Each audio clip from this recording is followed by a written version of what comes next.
नमस्कार मंडळी, मी योगेश देशपांडे आपल्या मराठी हॉरोस्कोप विथ योगेश देशपांडे या चॅनलमध्ये आपल्या सगळ्यांचं सहर्ष स्वागत करीत आहे।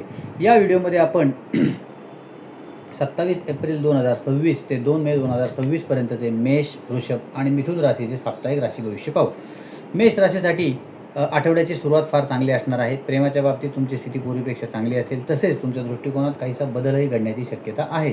एखाद्या गोष्टीचा साक्षात्कार तुम्हाला या आठवड्यात होऊ शकतो, ज्यातून तुम्ही एखादी गोष्ट शिकाल। तसेच कुटुंबियांचा सपोर्ट तुमच्यासाठी फार महत्त्वाचा आहे। व्यावसायिक यश मिळण्याचे पूर्ण योगसुद्धा जुळून येणार आहेत। फक्त या आठवड्यात तुम्ही गोरगरिबांना दान करणं शुभकारक ठरेल। वृषभ राशीसाठी आठवडा शिकवणीचा असेल।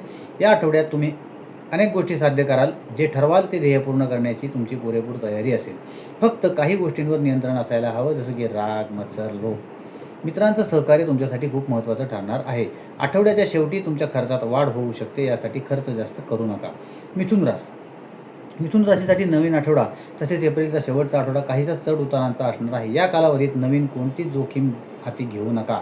महत्त्वाच्या कामांना वेळ द्या। तुमच्यासाठी उत्पन्नाचे काही नवे मार्ग खुले होतील। आरोग्याच्या बाबतीत चिंता जाणवेल, मात्र या गोष्टी तुम्हाला आटोक्यात आणता येतील। तुम्हाला जर आमचे व्हिडिओ आवडत असतील तर आमच्या व्हिडिओला लाईक, शेअर आणि सबस्क्राईब नक्की करा। आणि जर तुम्ही हे व्हिडिओ फेसबुकवर पाहत असाल तर आमच्या पेजला फॉलो नक्की करा। आणि जर तुम्हाला तुमच्या कुंडलीविषयी, पत्रिकेविषयी जर डिटेलमध्ये जाणून घ्यायचं असेल तर आम्हाला कॉन्टॅक्ट करू शकता। धन्यवाद।